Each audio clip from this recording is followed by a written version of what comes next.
दो YouTube channel ने हाल में 350 करोड़ का जो लेन देन चंदा लिया है बीजेपी ने, उसको किस किस हालात में लिया है उसको कोलेबोरेट करके उसमें सारी जानकारियां सार्वजनिक कर दी। लेकिन मैं ये कह रहा हूं कि हमारी डिबेट आज ये नहीं है, इलेक्टोरल बॉन्ड नहीं है।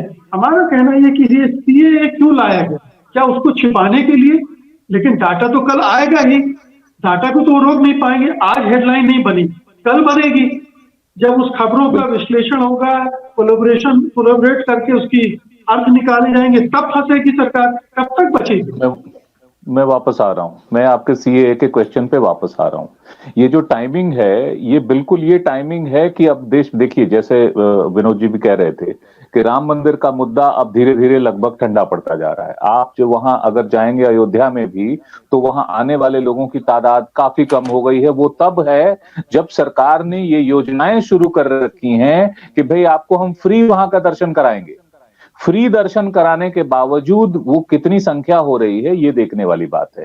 तो धीरे धीरे वो सेटल होता जा रहा है, ठंडा होता जा रहा है। तो और पिछले महीने गृह मंत्री ने कहा भी था, अमित शाह जी ने, कि मैं सीएए लोकसभा चुनाव से पहले लागू कर दूंगा।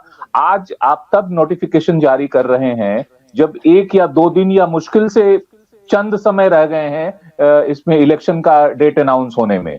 कायदे से तो पिछले अगर लोकसभा चुनाव को देखें तो 10 मार्च को 2019 में अनाउंस हो गया था। अगर इसी तरह से होता तो कल तक हो गया होता, लेकिन चुनाव आयोग में एक चुनाव आयुक्त पता चला कि उन्होंने रिजाइन कर दिया। क्यों किया ये किसी को पता नहीं है। और ऐसे व्यक्ति ने रिजाइन किया जिनके आने पर सुप्रीम कोर्ट को यह कहना पड़ा था कि ये बिजली की गति से अपॉइंटमेंट हुआ है।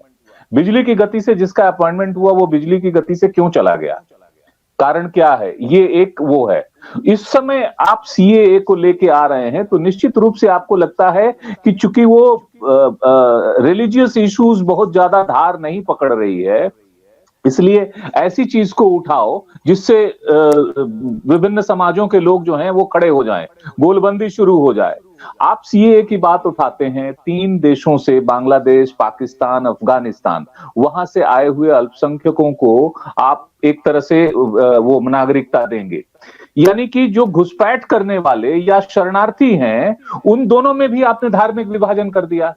जब बांग्लादेशी मुद्दा उठा था, असम के लिए बहुत सेंसिटिव मुद्दा है, 6 साल आंदोलन चला, इतना कुछ हुआ, और अभी हाल में आप देखिए वहां पर जो एनआरसी आया और उसमें जो जब ये काउंटिंग होनी शुरू हुई कि भाई डॉक्यूमेंट ले आओ, कौन है क्या है, तो शुरू में तो काफी लोगों के नाम आए, फिर 19 लाख लोगों के नाम आए थे कि ये क्या हुआ। अब वो 19 लाख लोगों के नाम के साथ भी क्या हुआ है ये भगवान जाने, क्योंकि कोई रिपोर्ट नहीं आ रही है इस बीच में। और वहां जो एनआरसी का काम हो रहा है वो सुप्रीम कोर्ट की निगरानी में हो रहा है। ध्यान रखिएगा, सुप्रीम कोर्ट की निगरानी में होने वाले काम में, उसके खर्च में, उसमें जो लोग लगाए हुए हैं उस पे करप्शन की बातें आ गई। तो वहां एक तरह से ये पूरा का पूरा आपका एजेंडा फेल हो गया। अब आप सीएए को वापस लाके फिर से वो भड़काना चाहते हैं कि जो है इस पे ध्रुवीकरण दोनों पक्षों में हो। और मुझे लगता है कि अब लोग इतना थक गए हैं इन सब चीजों से कि वो बात नहीं होने वाली है जो भारतीय जनता पार्टी अगर चाहती है तो। ये मेरा मानना है। सत्य हिंदी का ऐप डाउनलोड करें गूगल प्ले स्टोर पर।